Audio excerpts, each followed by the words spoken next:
Many people think that pruning a plum tree is just a basic branch shortening. In reality, it is surgery that determines whether we will have crates full of sweet fruit in the summer or just a heap of leaves and disease. Today, we will go through plum pruning, from tool disinfection to wound protection. If you want your plum tree to breathe and bear fruit for years, these steps are mandatory. I prune my plums in March before flowering. We start with the basics. Tool hygiene. Before pruning, it is necessary to disinfect the pruning tools. Why? Many dangerous plum diseases, such as the plum pox virus or bacterial canker, are transmitted precisely through the blades of shears and saws. Especially when moving from a diseased to a healthy tree, disinfection is mandatory. But it is also desirable as a preventive measure. What should you use to disinfect orchard shears and saws? 70% alcohol is the most practical solution. You can keep it in a spray bottle and spray the tools before pruning or after each subsequent tree. Before disinfecting, clean the blade of plant sap and sawdust. A clean and sharp tool makes a smooth cut that heals calluses faster, which further reduces the risk of infection. There are many water sprouts on this plum tree that we must remove. Water sprouts are upright shoots that most often appear after intensive pruning, around the sites of last season's cuts, or where a branch is more sharply bent. You will recognize them by the fact that they grow vertically, have lighter bark, and a large gap between the buds. Why are water sprouts a problem? Although they look strong, they are parasites of the canopy. They drain a large amount of nutrients and water, yet almost never bear fruit. Furthermore, dense, upright shoots shade the interior of the plum tree, prevent ventilation, and favor the development of plant diseases. As a rule, we remove water sprouts by cutting them down to the base.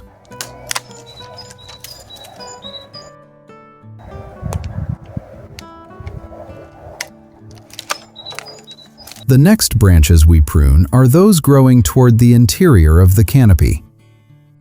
Pruning inner branches is crucial for the yield and health of the plum for several reasons. A dense interior prevents sunlight from reaching the center of the tree. Fruits in the shade remain small, sour, and poorly colored.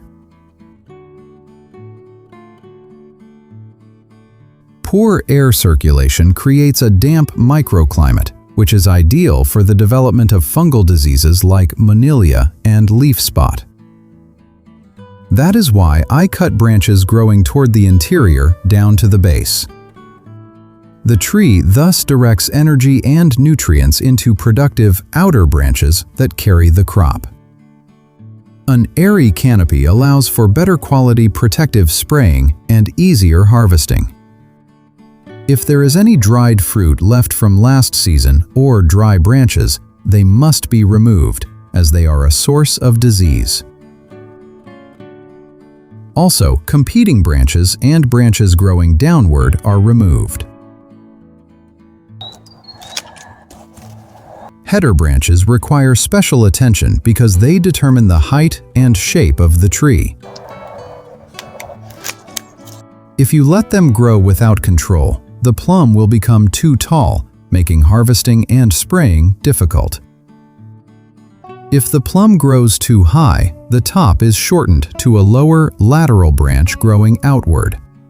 This calms the growth, and energy is sent to the lower, fruiting branches.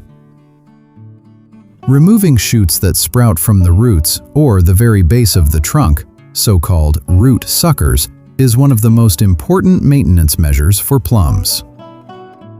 These shoots most often originate from the rootstock onto which the noble variety was grafted. If not removed in time, they can seriously jeopardize the health and productivity of the tree. Root suckers are true energy thieves. They consume nutrients and water that would otherwise go to the canopy and fruit development. It is best to remove them as soon as they appear, while they are still herbaceous. The ones I have here are still greenish in color. They should be cut to the base or even slightly below ground level. Sometimes, with older plum trees, we remove thicker diseased branches or perform rejuvenation. This results in larger cuts and wounds, which are critical.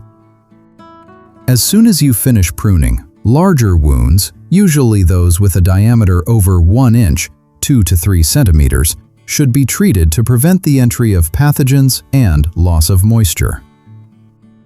Plum trees are quite sensitive in this phase after pruning. Proper protection of cuts after plum pruning is key to the tree's longevity. This protects them from diseases such as Manila or canker. What should you use to protect the cuts? I use commercial grafting wax or phytobalm. This is the most common solution for protection. They create a mechanical barrier, artificial bark, that allows for faster healing, callousing. This prevents the penetration of fungi and insects. Before applying the wax, it is desirable to disinfect the cut with a copper-based solution. Spraying with copper acts as a fungicide and bactericide, sterilizing the wood surface. However, this balm of mine, which I use for coating, already contains copper. A homemade paste can also be made in the absence of commercial products. Some orchardists use a mixture of clay, cow manure, and copper fungicide, though modern balms are more practical and durable. Apply the coating only in dry weather on smoothly cut surfaces. And that's it. It might look to you at first glance like we've removed too many branches, but believe me, the plum tree will be grateful. Every cut we made today, with proper disinfection and wax protection, is a step toward a healthier tree and larger fruit. Don't forget, orcharding is not just a job. It is a collaboration with nature. If you found this guide useful, share it with your friends and write to me in the comments. What do you use to disinfect your tools? And have you already started with spring pruning? Watch the video on how to prune a fig tree below, which will appear on your screen. We wish you sharp shears and happy working.